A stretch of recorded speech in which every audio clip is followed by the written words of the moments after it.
स्वाध्यायः परमं तपः।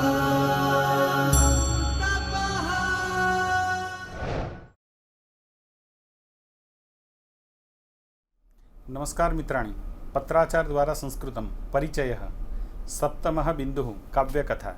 काव्यकथायाः आनंदं प्राप्नुमः।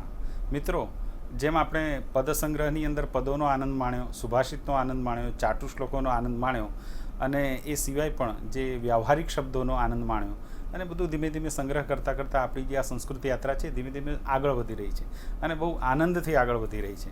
અને એ આનંદની અંદર અત્યારે હાલ એક નવું ઉમેરણ થવાનું છે, એ છે કથા, વાર્તા, સ્ટોરી. અને જ્યારે આવું આપણે કથા વાર્તા, ચલો હું વાર્તા કહું છું એવું જ્યારે આપણને કોઈ કહે ને એટલે આપણે બધા જ કામ એમ મૂકી દઈએ, જોવા પણ ના રહીએ કે આપણી પેન બંધ કરી છે કે નહીં, ખુલ્લી તો ખુલ્લી પેન મૂકી દઈએ. એવું આ કથાનું એક એવું અનેરું આકર્ષણ હોય છે.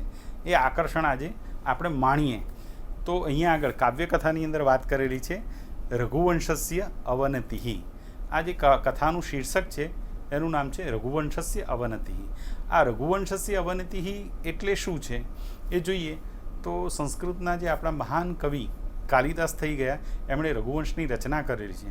અને આ રઘુવંશ શું છે તો રઘુવંશ એટલે રઘુ રાજાના વંશની કથા. અને એ એટલી ઉજ્જવળ કથા હતી કે એની અંદર ભગવાન સ્વયં શ્રી રામ એમણે જન્મ લીધો અને પછી એમના પછીના આવતા એમના જે બીજા પછી એના જે ઉત્તરોત્તર જે એમના વંશજો આવ્યા એમાં એવો પણ એક રાજા થઈ ગયો જેના કારણે રઘુવંશની અવનતિ શરૂ થઈ, એટલે કે પડતી શરૂ થઈ, પતન શરૂ થયું. એ પણ અહીંયા આગળ વર્ણન કરેલું છે. એટલે રઘુ આદિ રાજાઓથી શરૂ કરી અને કુલ 19 રાજાઓનું જે વર્ણન કરેલું છે એમાં શ્રી રામ ભગવાનનું વર્ણન વિશેષ રીતે જોવા મળે છે. તો આ જે આખી રઘુવંશની કથા છે એ કથા અહીંયા આપણને બતાવવામાં આવેલી છે. અને એના કવિ મહાન કવિ કાલિદાસ છે. મહાન કેમ છે તો એનું કારણ છે કે કવિઓની જ્યારે ગણતરી થઈ કે મહાન કવિઓ સંસ્કૃતની અંદર કેટલા, તો ચલો પહેલું નામ કાલિદાસ, પછી બીજું નામ મળ્યું જ નહીં. એટલે એમ કહેવામાં આવ્યું કનિષ્ઠિકાધિષ્ઠિતકા પુરા કવિનામ ગણના પ્રસંગે કનિષ્ઠિકાધિષ્ઠિત કાલિદાસ અદ્યાપી તત્તુલ્ય કવેરભાવાત અનામિકા સાર્થવતી બભુવ. એ પછી જેટલા બીજા કવિઓ આવ્યા એ બીજા બધા કાલિદાસની તોલે ના આવ્યા. એવી કાલિદાસની પ્રશસ્તિ છે, એટલી એમની સ્તુતિ, એટલું એમનું સ્તુતિ ગાન થયેલું છે. એ વસ્તુ અહીંયા આગળ આપણને બતાવવામાં આવેલી છે. હવે આ કાવ્ય કથા રઘુવંશસ્ય અવનતિઃ છે એને આપણે માણીએ, આગળ જઈએ. એની અંદર આપણે જોઈએ રઘુવંશસ્ય અવનતિઃ. હું આ જે કથા છે એને વાંચું છું, આપ જરા સાંભળજો. અમાત્યાહ અતિથિ મહારાજસ્ય પટ્ટાભિષેકમ કૃતવંતઃ. અમાત્યાહ એટલે મંત્રીઓ. અતિથિ ઉદાર પુરુષ. અતિથિ એટલે અતિથિ નામનો જે મહારાજ હતો એટલે રાજા હતો, એ રાજાનો અભિષેક પટ્ટાભિષેક થયો. અને પટ્ટાભિષેક થયો એ જે રાજા હતો એ ઉદાર હતો. સહ પટ્ટાભિષેક સમયે કારાગૃહે સ્થિતાનામ જનાનામ વિમોચનમ કૃત્વા. એણે પટ્ટાભિષેક વખતે બધા જે રાજાઓ હતા એ જ્યારે રાજા બન્યો ત્યારે એના કારાગાર એટલે કારાગૃહ એટલે કે એની જે જેલ હતી એની અંદર બધા લોકો હતા. જે લોકો એટલે જે ચોર હોય, જેને દંડ કરવામાં આવે, શિક્ષા કરવામાં આવેલી હોય, એવામાં બધા લોકોને જેણે કારાગારમાં પૂરી રાખ્યા હતા એને છોડી મૂકવામાં આવ્યા. અને આવું આપણે ઘણી બધી જગ્યાએ કથાઓની અંદર પણ, પુરાણની અંદર પણ ક્યાંય ને ક્યાંય વાંચેલું સાંભળેલું છે કે જ્યારે રાજા પ્રસન્ન થાય ત્યારે પોતાના કારાગારની અંદર કેદ કરેલા જે લોકો છે એમને છોડી મૂકે. તો અહીંયા આગળ આવી રીતે કારાગૃહે સ્થિતાનામ જનાનામ વિમોચનમ કૃતવાન, છોડી મૂકવામાં આવ્યા. પંજરે સ્થિતાનામ શુકાનામ અપી વિમોચનમ કૃતવાન. બહુ સરસ વાત છે, આપણે સમજવા જેવી છે. પાંજરાની અંદર પૂરેલા જે પક્ષીઓ હતા એ પક્ષીઓને પણ છોડી મૂકવામાં આવ્યા. ગમે એવું સોનાનું પાંજરું હોય પરંતુ પાંજરું તો આખરે કેદ જ છે. અને કેદ પક્ષી હોય, પશુ હોય અથવા મનુષ્ય હોય, કોઈને પણ ગમતી નથી. રાજા બહુ સારો હતો, ઉદાર હતો, એટલે એણે પક્ષીઓને પણ છોડી મૂક્યા. આગળ વાત કરી છે તસ્ય પરિજનેષુ પ્રજાસુ સચિવેષુ ચ અતીવ આદરઃ. એ જે રાજા હતો એ રાજાનો કેટલો બધો આદર થતો હતો. પરિજન એટલે એના સંબંધીઓ, પ્રજાની અંદર, મંત્રીઓમાં એ ખૂબ જ આદરપાત્ર હતો. આજે એને આદર્શ માન સન્માન મળતું હતું એનું કારણ એનો વ્યવહાર હતો. વિવાદેશુ સ્વયમેવ ધર્માસને ઉપવિશતિ સ્મ. પોતાની સભાની અંદર પંડિતો, ન્યાયવાદીઓ, ધર્મના જાણકાર, શાસ્ત્રજ્ઞો બધું જ હોય, પણ છતાં પણ રાજા પોતે પણ પોતાના ગુરુની સાથે ત્યાં બેસી અને ધર્મ પ્રમાણે વર્તન કરે, એવી રીતનું એનું હતું. એટલે કોઈ પણ પ્રકારનો પ્રશ્ન સમસ્યા આવે તો એ રાજા આ રીતે ઉચિતમ ન્યાય નિર્ણય પ્રકટયતિ સ્મ, યોગ્ય ન્યાય નિર્ણય કરતો. એના કારણે અનૃતમ તું સ્વપ્નેપી ન ઉક્તવાન. અનૃતમ એટલે ખોટું, અસત્ય. આ રાજા સ્વપ્નમાં પણ ન બોલે. અહીંયા સરસ મજાની સંધિ છે, સ્વપ્ને અપી. તમે આગળ પણ સંધિનો અભ્યાસ કર્યો છે, અને અહીંયા આપણે પણ કરીશું. યોગ્ય એવ દાનમ કૃતવાન. યોગ્ય વ્યક્તિ હોય, દાન કરીએ પણ એ પાત્રને દાન કરે તો એ દાન પણ એને કર્યું. શૌર્ય રહિતા નીતિ પ્રયોજનાય ન ભવતી. શૌર્ય રહિત નીતિ પ્રયોજનાય ન ભવતી. નીતિ એટલે એનો બનાવેલો પોતાનો નિયમ, એથિક. આ નીતિ જે છે એ શૌર્ય વગરની હોય. માણસ ગમે એટલો હોશિયાર હોય, પરંતુ સાથે સાથે એનામાં પરાક્રમ ન હોય તો એનો વાણીનો કોઈ સ્વીકાર કરતું નથી.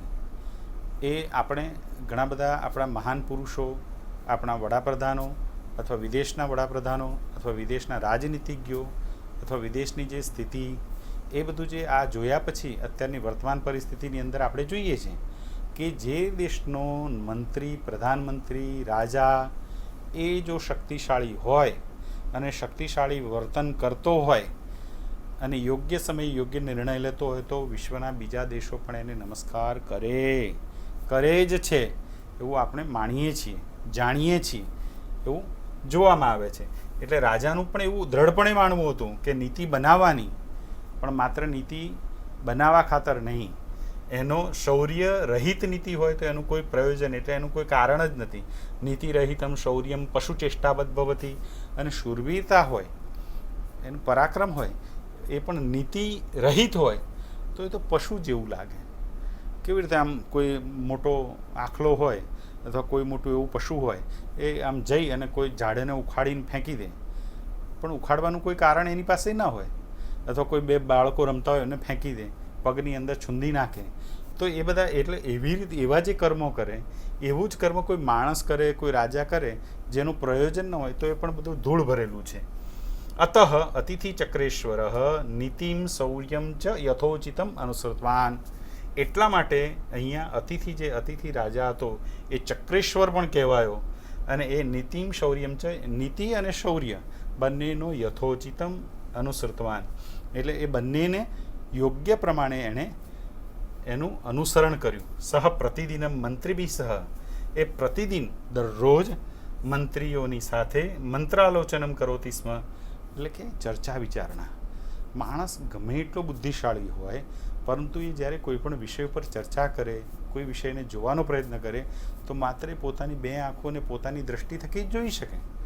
પરંતુ પોતાના વિદ્વાન મંત્રીઓની સાથે બેસી અને બધાના થકી જોવાનો પ્રયત્ન કરે તો જે વસ્તુ મને દેખાય છે એ વસ્તુની પાછળની બાજુ શું છે એ પેલો વ્યક્તિ જોઈ શકતો હોય, આ વ્યક્તિ જોઈ શકતો હોય, ડાબી બાજુ શું છે, જમણી બાજુ શું છે, એ બધું જે જોવાની વસ્તુઓ છે એ જોઈ શકતા હોય એ લોકો એને કહે કે રાજાજી તમે જે વિચારો છો એના કરતાં આ બાજુ આવું છે.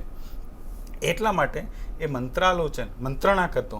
તથાપિ મંત્રાલોચનમ ગુપ્તમ ભવતી. મને આટલું બધું કર્યા પછી પાછું ગુપ્ત રહે. એવમ સામદામ ભેદ દંડૈ અતિથિ ચક્રેશ્વર રાજ્યમ પાલિતવાન. અને સામ દામ દંડ ભેદ આ બધાથી એણે પોતાના રાજ્યનું પાલન કર્યું. એવમ અતિથિ ચક્રેશ્વર રાજ્યમ પાલિતવાન. સ્વર્ગસ્ય દેવેન્દ્ર અપી ભૂલોકસ્ય ચક્રેશ્વર ભવત. સ્વર્ગસ્ય દેવેન્દ્ર ઇવ.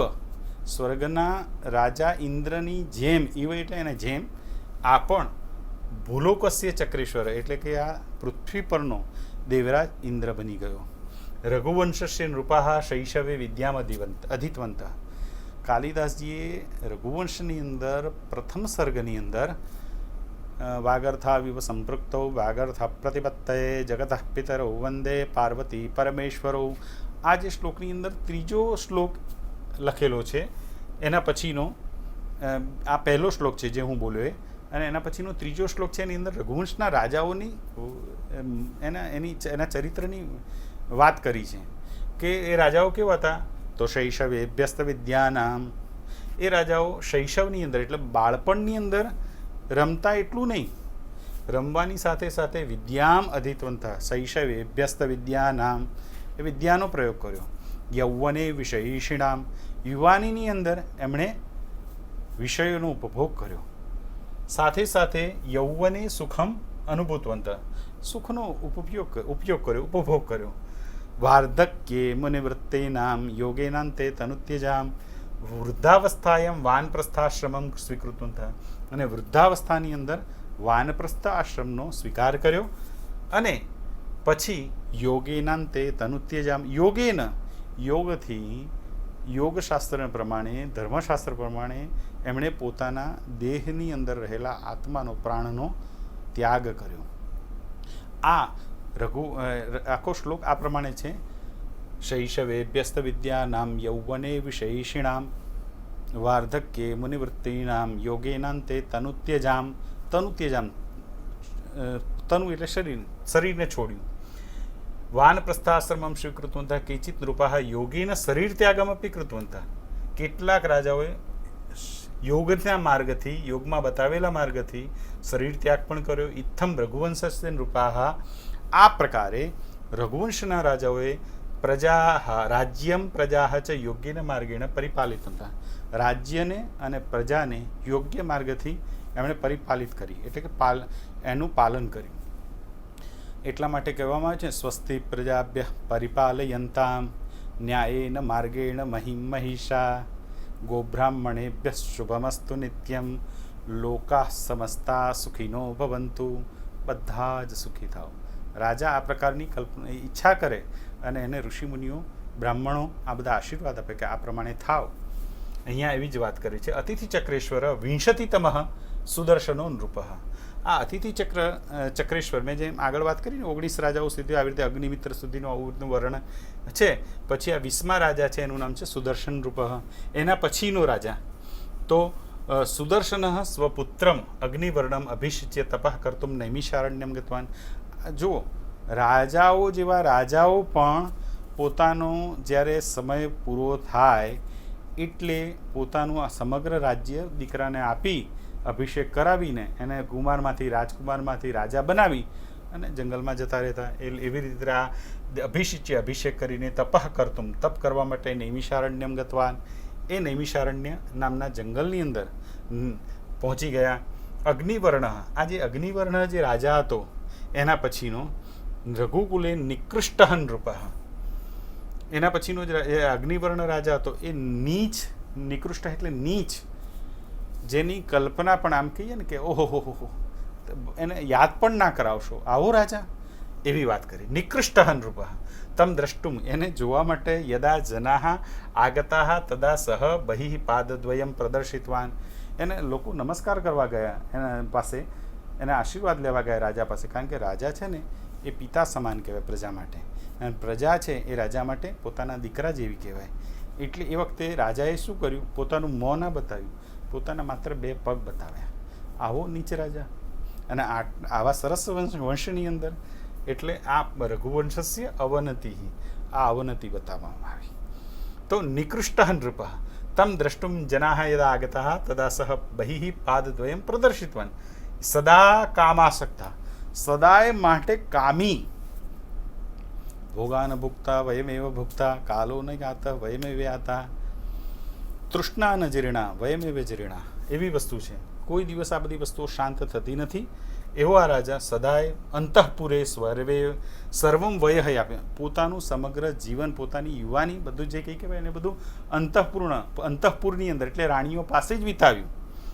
તતઃ ક્ષય રોગેણ પીડિત અભવત, અને તેના કારણે ક્ષય રોગથી એ પીડાયો, દુઃખી થયો. યૌવને એવ રોગાત મૃત, અને યુવાનીની અંદર જ એ રોગની અંદર સપડાઈ અને મરી ગયો. મરણ સમયે તસ્ય પત્ની ગર્ભિણી આસીત, મરણ વખતે એની પત્ની આપન્ન સત્વા એટલે કે ગર્ભિણી હતી, ગર્ભવતી હતી.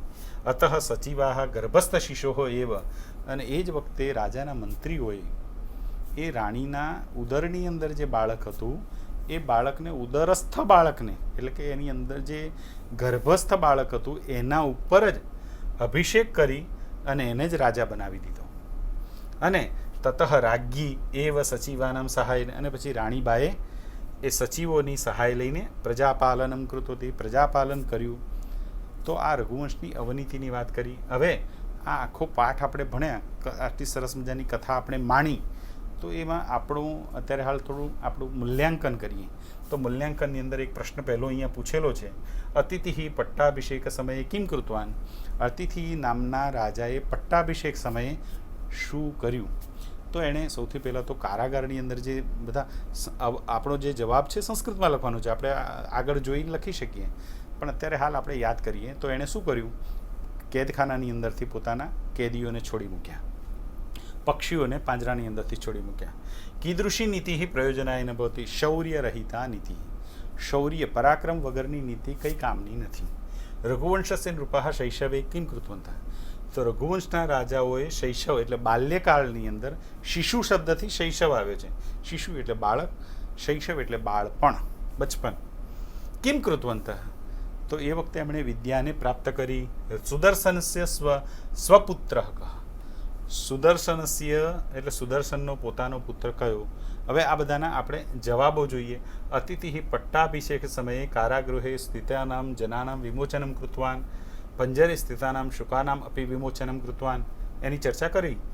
શૌર્ય રહિતા નીતિ પ્રયોજનાય ન ભવતી. શૌર્ય વગરની નીતિ પ્રયોજન વિનાની છે. પ્રયોજનાય ન ભવતી એટલે પ્રયોજન એનું કંઈ હોતું જ નથી.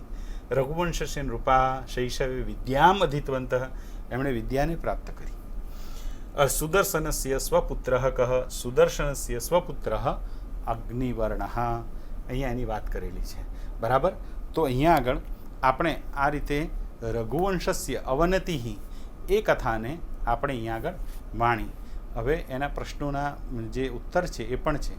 આપ એક કામ કરી શકો, હજુ પણ એક વખત સમગ્ર કથાને ભણી લો, વાંચી લો, મનન કરી લો, અને પછી પ્રશ્ન માત્ર ઉત્તર નહીં જોતા, પ્રશ્નના આધારે જ ઉત્તર લખવાનો સ્વયં પ્રયત્ન કરો. અને પછી જે લખેલા ઉત્તરો છે અથવા અહીંયા બતાવેલા ઉત્તરો છે એની સાથે તમે એનું જુઓ, મૂલ્યાંકન કરો. પછી તમને ધ્યાનમાં આવશે, ઓહો, આ પ્રશ્નનો ઉત્તર આવી રીતે પણ લખી શકાય. એવું કંઈ આવશ્યક નથી કે અહીંયા બતાવેલું છે, આપ કદાચ આના કરતાં સારો ઉત્તર પણ લખી શકો, કારણ કે ભાષા છે. ભાષાની અંદર શબ્દો આગા પાછા કરીને તમે સુંદર વાક્ય રચના બનાવી શકો છો.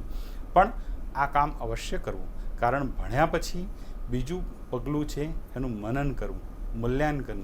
એ અતિ અગત્યનું છે. એ થશે તો આપણી ભાષા સમૃદ્ધ બનશે. અસ્તુ.